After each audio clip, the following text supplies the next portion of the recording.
Bonjour à tous, chers amis. La paracha Vaera, la paracha cette semaine, la paracha où on a commencé à parler des 10 plaies, les 7 premiers plaies, bien sûr.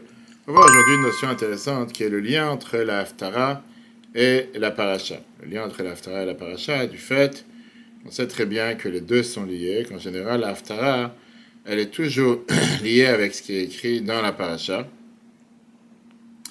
Et donc, on va voir le lien et surtout, qu'est-ce que Dieu il attend de nous. Pourquoi on a l'habitude de dire que Maaseh Waika, l'essentiel, c'est l'action. D'où on apprend ça de la paracha de cette semaine. Et tout d'abord, quand on les fait, on sait très bien que Pharaon, au départ, ne voulait pas reconnaître qu'il y a un Dieu sur terre.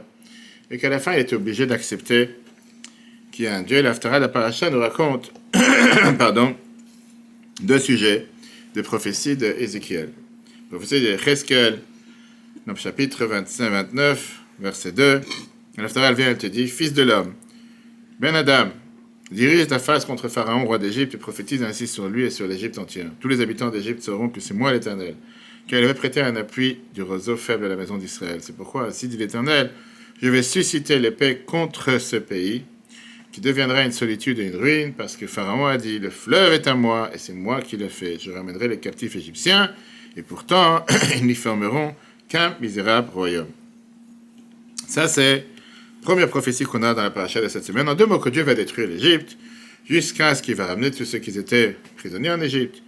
Et comme ça, tous ceux qui sont habitants en Égypte, ils vont savoir qu'il y a un Dieu. Après ça, on a la deuxième prophétie. Sort Nebuchadnezzar, le roi de Babel. Là-bas, c'est chapitre 29, verset 17. Nebuchadnezzar, roi de Babylone, a fait faire à son armée un travail rude contre Tyr, mais ni lui ni son armée n'y reçu de salaire. C'est pourquoi, ainsi par l'Éternel, comment Dieu va le récompenser alors qu'il a détruit Jérusalem. Je vais livrer à Nabuchodonosor, roi de Babylone, le pays d'Égypte, pour qu'il emporte les richesses, en prenne le butin et le mette au pillage. Ça sera le salaire de son armée comme prix de son labeur qu'il a œuvré comme contre-Tyr. Ça, c'est la Haftara. Deux prophéties. On peut entrer dans les détails, comment Dieu récompense même un ennemi du peuple juif pour une bonne chose qu'il a fait.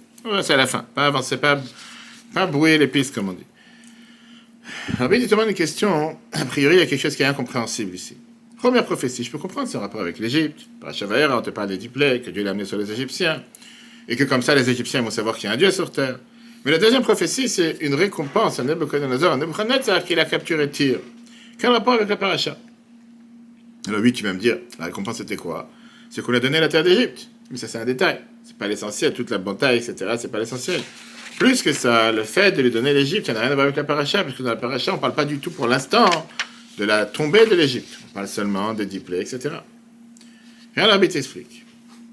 L'objectif d'une Haftara, c'est d'abord accentuer et développer le message de la paracha. Quand on te dit que la Haftara qu'on lit chaque Shabbat, c'est Me'ein la paracha. Minyan, ça fait partie du sujet de la paracha. C'est pas juste que, puisqu'il y a un mot Égypte dans la Haftara, il y a un mot Égypte dans la paracha, pour ça on lit cette Haftara.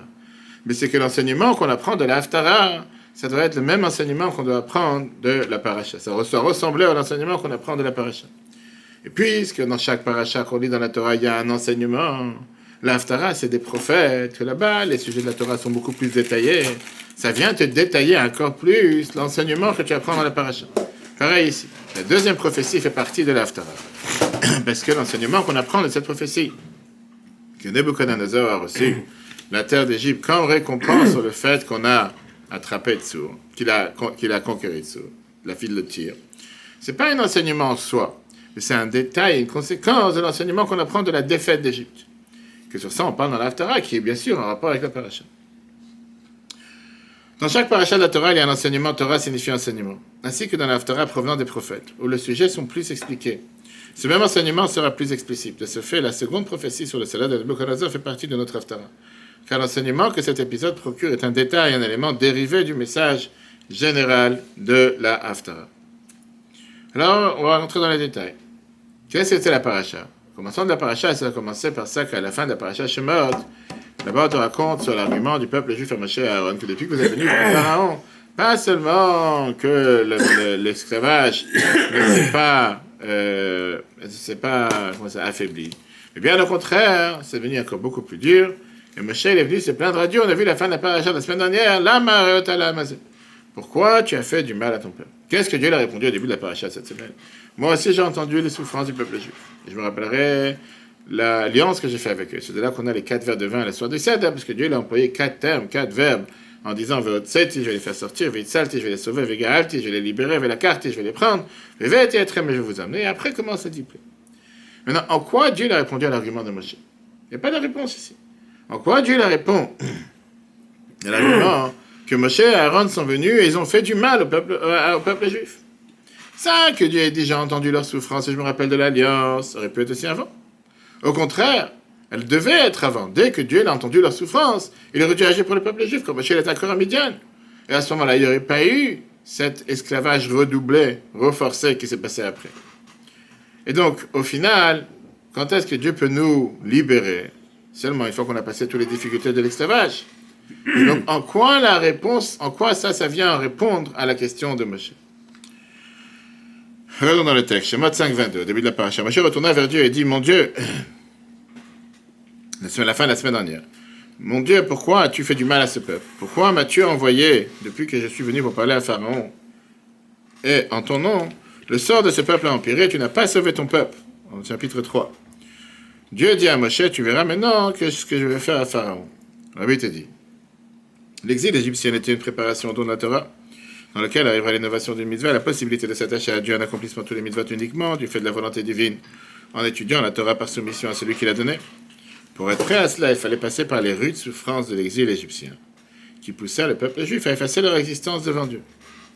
Et donc, quel était l'objectif de Diplé? On a parlé de ça plusieurs fois pour voir sur Torah.fr, ainsi que sur l'application de Torah. Est-ce que le Diplé était pour les Égyptiens ou aussi pour les Juifs? Le but. D'abord, l'exil en Égypte, c'était une préparation pour Matan Torah. Un des sujets qu'on a eu reçu et qui s'est renouvelé, qui était devenu quelque chose de particulier, le don de la Torah, c'est la mitzvah.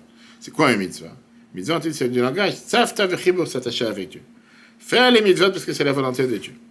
Et donc, par ça qu'on écoute la volonté de Dieu, on est attaché avec Dieu. Il y a un lien qui se crée entre la personne qui t'a demandé de faire la mitzvah et la personne qui l'a fait. Maintenant, ça, c'est pas seulement pour les mitzvot qui a pas de logique, comme les chukim. On ne peut pas expliquer. Mais même pour les mishpatim, même pour les mitzvot, qui a une explication. Qu'on te dit clairement que même si Dieu ne les aurait pas dit, on aurait eu un moyen de trouver comment les faire.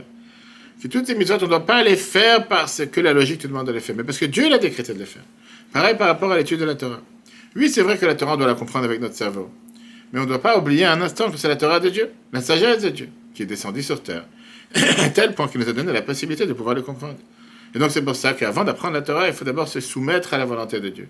Savoir qu'avec toute ma grande sagesse, je ne suis pas le bon Dieu. Et je vais apprendre maintenant la sagesse de Dieu, qui est illimitée et infinie. Pour que le peuple soit prêt à recevoir la Torah, pour qu'on soit des récipients aptes à recevoir la Torah. On devait d'abord passer les souffrances de l'exil en Égypte, la difficulté de l'esclavage, qui ont fait que le peuple juif va totalement se soumettre à la volonté de Dieu.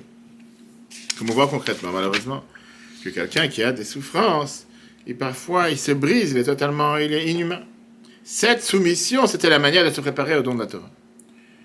L'exil égyptien était une préparation au don de la Torah, comme on vient de voir, oui. Et donc, dans laquelle arrivera l'innovation du mitzvah, la possibilité de s'attacher à Dieu en accomplissant tous les mitzvot, uniquement du fait de la volonté divine, en étudiant la Torah par soumission à celui qui l'a donnée. Pour être prêt à cela, il fallait passer par les rudes souffrances de l'exil égyptien, qui poussait le peuple d'Israël à effacer leur existence devant Dieu. Mais de la même manière que ça devait être pour le peuple juif, ça devait être aussi pour les nations du monde. Et ça, c'était le but des Diplés. C'était le but de faire tomber Pharaon. Pharaon, le roi de l'Égypte et le monde entier. Puisque cette clipa, cette force du mal qui était Pharaon, était un tel égo démesuré, il se prenait pour quelqu'un qui était le plus puissant. Comme il a clairement dit, on voit dans la paracha, chapitre 5, verset 2, Mi Hashem asher yashma bekolo. Qui est Dieu pour que je l'écoute? Et comme c'est expliqué dans l'Haftarah, que Pharaon, le roi d'Égypte, avait dit, Li yori vani asitani. C'est moi qui ai fait le fleuve. Le Nil m'appartient, c'est moi qui ai tout créé. Pharaon est l'antithèse de la Torah. C'est celui qui vient d'exprimer tout ce qui est contre la valeur de la Torah. Qu'on a dit tout à l'heure que la Torah, c'est d'abord le fait d'être soumis à la volonté de Dieu. Pas l'exil et l'esclavage qu'il y a eu en Égypte. Ça a fait en sorte que le peuple juif a dû être soumis à la volonté de Dieu. Mais ça a fait aussi briser cet orgueil et cet égo démesuré de Pharaon, d'annuler Pharaon. La preuve, c'est qu'on voit à la fin de la paracha. Qu'est-ce qu'il dit à la fin de la paracha cette semaine? Dans le verset 9 du chapitre 5, Hachem Hatzadik v'ani Hachem. Dieu est juste, et moi et mon peuple sont de Hachem. Une fois qu'il a reçu quelques coups, il a compris qu'il y a un Dieu sur terre, que tu veuilles pas. Pharaon ressentait son égo au point le plus fort, comme il affirma qui est Dieu pour que je l'écoute. Et encore plus clairement, le Nil est à moi et je suis créé. et je me suis créé.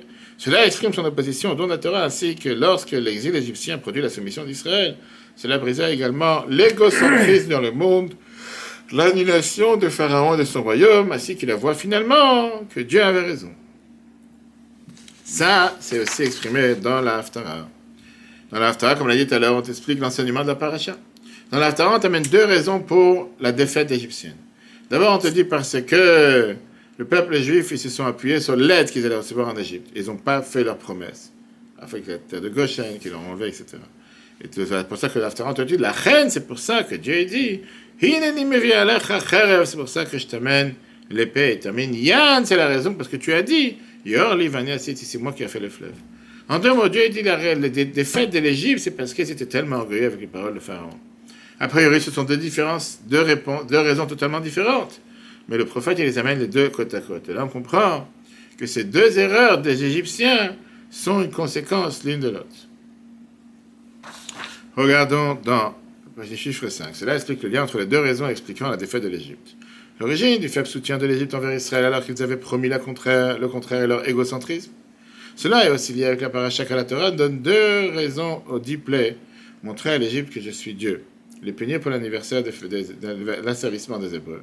Et ces deux raisons sont liées.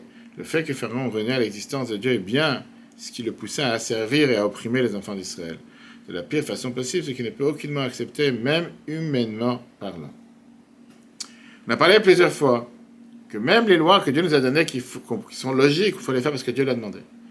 Le fait qu'avec les 10 commandements, comme tu ne tueras pas, etc., c'est des choses qui sont totalement logiques. On ne doit pas les faire parce que c'est logique, on doit les faire parce que Dieu t'a dit Anochi Hashem Elokecha.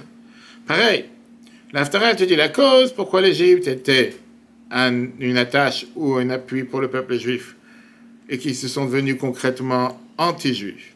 C'était contre leur promesse, le fait qu'ils avaient tellement gros égo, leur égocentrisme, parce qu'ils ont dit que c'est moi qui ai créé le fleuve. On voit ce point encore une fois dans la Haftarah. On voit ça, que la Haftarah, elle exprime ça de manière beaucoup plus claire que la paracha. Parce qu'on a dit que par rapport au diplé, deux raisons, pour faire en sorte que les Égyptiens reconnaissent qu'il y a un Dieu. Et deuxièmement, on a dit que même les nations vont pouvoir servir Dieu. Et c'était une punition sur le fait qu'ils les ont fait asservir le peuple juif de manière si cruelle. La Haftarah, on voit comment les deux raisons sont liées l'un à l'autre. Le fait que Pharaon a renié l'existence de Dieu. Comme il a dit, Lo yadati et Hashem, je ne sais pas qu'il y a un Dieu. Ça, c'est la cause qui l'a amené à servir et à faire tellement du mal au peuple juif, de manière que n'importe quel être humain ne peut pas entendre, ne pas supporter. L'innovation. Et donc, qu'est-ce qu'on apprend de ça? Qu'on doit faire d'abord les mitzvot parce que c'est la volonté de Dieu. Et parce que c'est Dieu qui nous l'a demandé, pas parce qu'on comprend. Ça nous amène à une autre conclusion. Que Hamas et Oeka, l'essentiel, c'est l'action. Faire les mitzvot par les patriarches, comme c'était avant Matan Torah, c'est parce qu'eux, ils ont décidé de faire.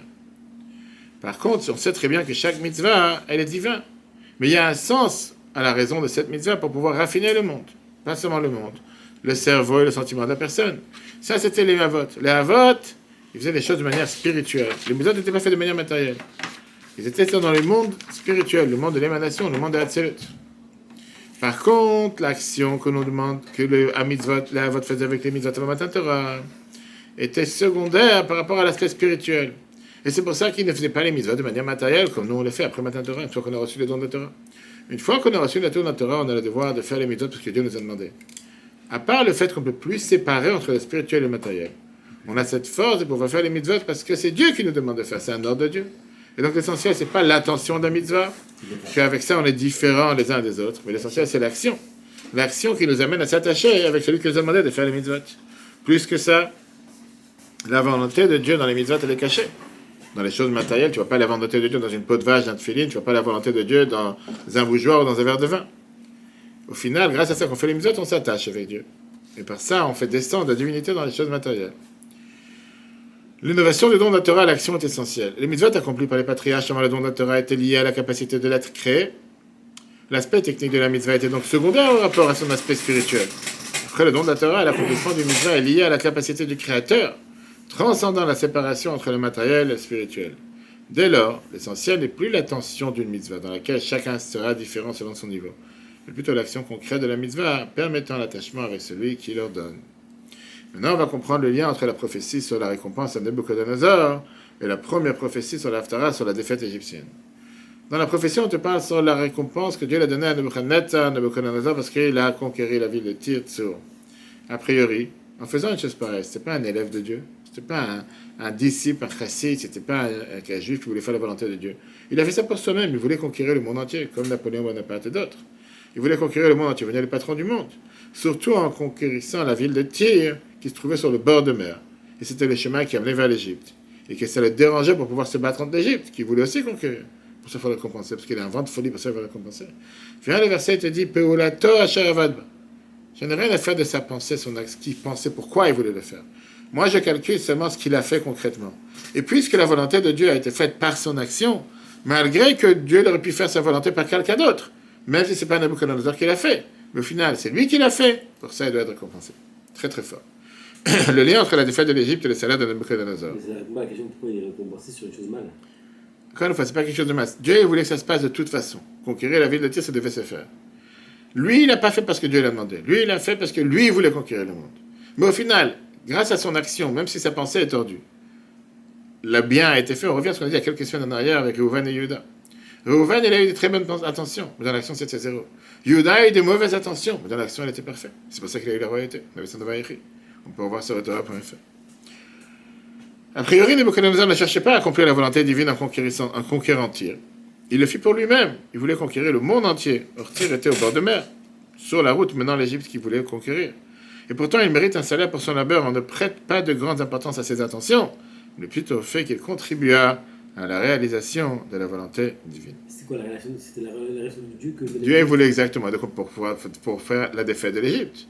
On a vu la première prophétie qui était que l'Égypte va avoir une défaite, va totalement être détruite. Dieu va libérer le peuple juif qui est là-bas. Et comme ça, les Égyptiens vont connaître qu'il y a un Dieu sur terre. Il a été détruit par Dieu, pas par Nabucodonosor. Par l'intermédiaire de qui? Par Nabucodonosor. Ça, c'est la prophétie de Cheskel.